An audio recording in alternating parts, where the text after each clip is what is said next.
오늘 이 말씀을 보시면은 이제 이스라엘 백성들과 블레셋 사람들의 아주 대접전이 벌어지려고 하는 시점입니다. 이 시점에서 아기스 왕은 다윗도 자신의 경호대장으로 전쟁에 동참할 것을 요청했습니다. 그런데 다윗은 꼼짝하지 못하고 그 아기스와 동행해서 이제는 전장에 나가야 되고 선봉에 서야 되는 그런 입장에 처하게 되었습니다. 장차 이스라엘의 왕으로 예비되어 있는 자가 또 하나님의 계획 속에 있다고 하는 것을 알고 있는 사람이 이스라엘 백성들을 죽이는 일에 앞장을 쓴다든지 또 그 일에 앞장선 왕을 경호하고 보호함으로 나중에 큰 오점을 남길 수밖에 없는 그런 위기 상황이 도래했습니다.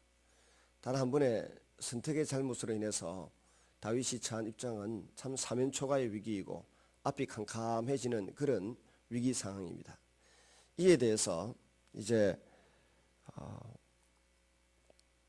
하나님께서 다윗을 그냥 두지 않고 사람의 마음을 움직이시는 그 면모를 보여주고 있습니다.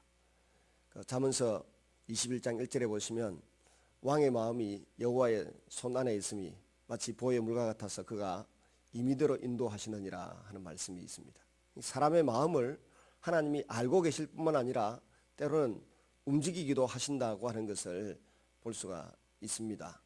과거에도 그 나봇의 집안을 다 그냥 멸망시키고 그 분한 마음을 쏟아놓으려고 하던 다윗에게 그 아비가일이라고 하는 현명한 여인을 보내서 다윗이 큰 죄를 범하는 것을 막으셨던 하나님이 오늘도 다윗의 명성에 누가 될 만한 사건을 막고 계시는 것을 볼 수가 있습니다.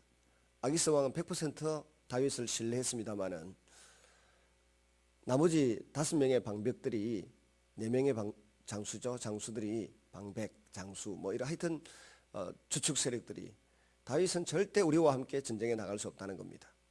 인간적으로 보면 이 4명의 방백들이 하는 말이 100번 지당합니다.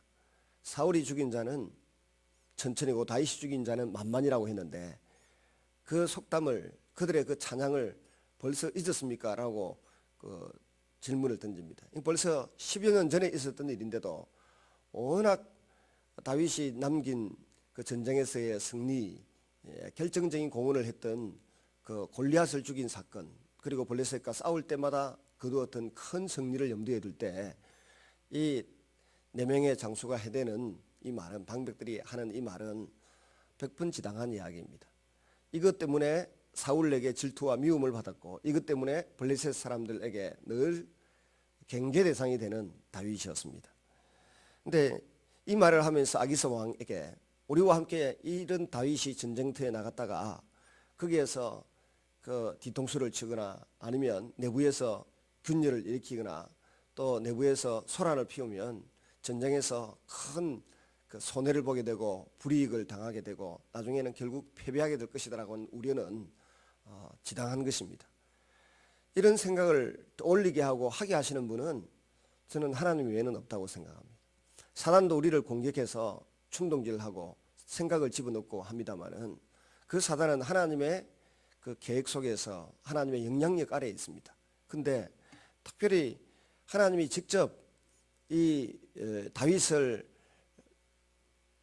망가뜨리려고 하는 이 아기스와 블레셋 사람들의 계획 속에 간섭하셔서 그들 사이에 내분이 일어나게 하시는 겁니다. 성경 이 사무엘 상하를 보면 내분이 일어나는 일들이 많습니다. 자중질환이 일어나서 망하는 걸 볼 수가 있어요. 예를 들어 사사기에도 기드온과 300용사가 항아리를 깨뜨리고 횃불을 가지고 그 숫자가 많은 것처럼 기만 전술을 펼칠 때도 나중에 보면 자기들끼리 서로 싸우다가 죽습니다. 치기도 합니다. 그리고 요나단이 블레셋 군대를 향하여 전쟁하러 나아갔을 때 그 요나단과 그 한 병기던 소년의 공격 앞에서 그들이 서로 전쟁하고 싸우다가 멸망하는 것을 보게 됩니다. 그리고 그 아수르 제국의 사네립 때 아수르 제국의 군대 18만 5천 명이 서로 치고 싸우다가 죽임을 당하고 다 도망가게 되었다라고 하는 그 열왕기에 기록이 나와 있습니다. 그런 것처럼 지금 자중질환을 아기스 왕과 그들의 협력하고 있는 4명의 장수가 방백들이 자중질환을 일으키는 것입니다. 이 자중질환 앞에 아기스는 자기 주장을 계속해서 밀고 나가지를 못합니다. 그래서 다윗에게 양해를 구하죠. 나는 다윗 당신을 100% 믿는다. 다윗은 정말 당신의 하나님의 전령 같다. 그런 기가 막힌 표현을 쓰고 있습니다.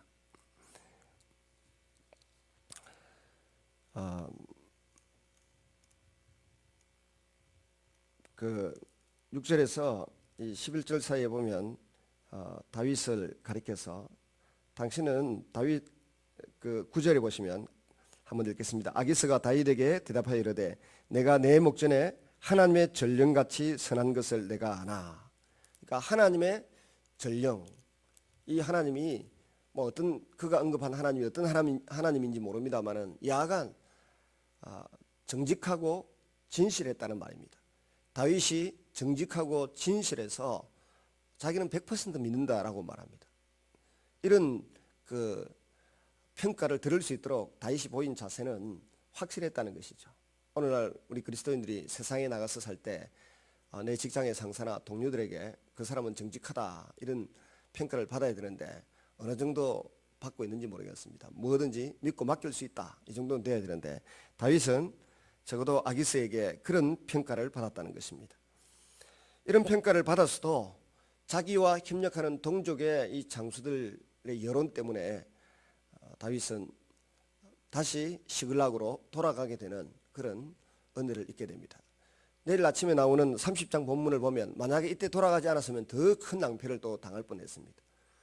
자기 가족을 다 잃어버리게 되는 그런 불행한 사태를 당하게 되죠.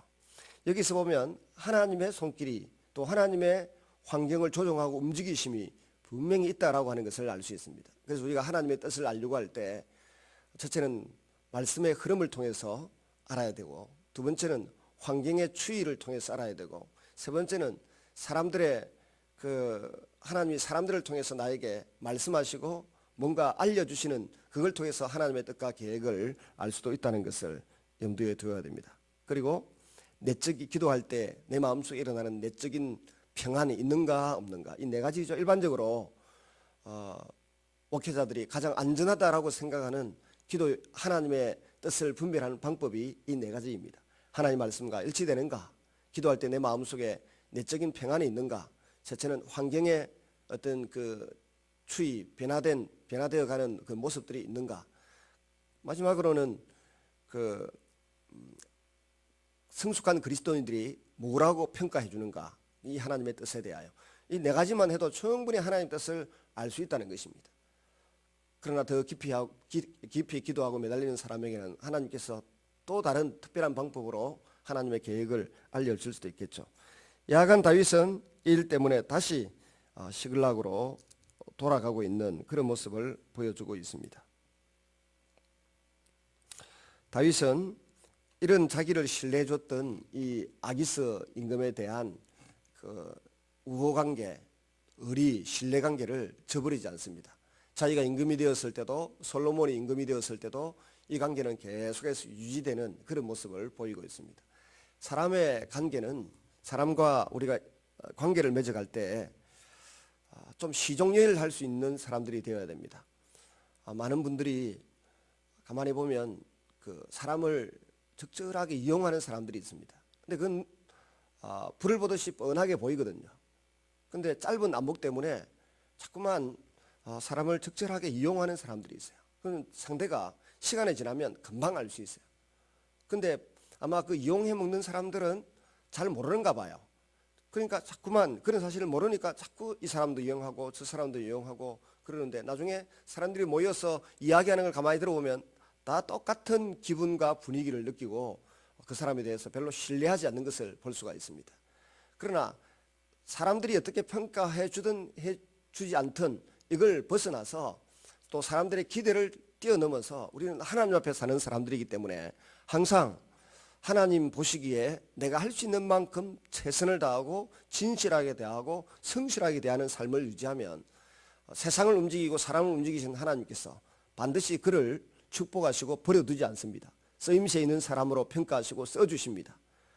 근데 짧은 소견에 이기적인 욕심 때문에 자기중심적으로 사람들을 끌어모으고 이용하는 사람에게는 잠시는 사람들이 이용도 당해주고 같이 더불어 하지만은 그렇게 오래 머물지 않고 떠나가는 것을 보게 됩니다. 오늘도 우리는 다윗을 통해서 여러 가지 교훈을 받습니다. 다윗처럼 하나님의 품에 있고 하나님의 계획 속에 있는 사람을 하나님이 지키시고 보호하시는 그 은혜의 손길을 경험할 수 있었습니다. 그에 보답하는 다윗도 결국은 신뢰관계를 잃어버리지 않기 위해서 백성들과 다윗 또 아기스와 다윗 이 신뢰관계를 잃어버리지 않기 위해서 나름대로 애쓰고 노력하는 모습을 볼 수 있습니다. 모든 인생사는 하나님의 손 아래에 있습니다. 이 하나님의 손길을 의식하면서 오늘도 믿음으로 기도하고 승리하시는 여러분 되시기를 주의 이름으로 축원합니다.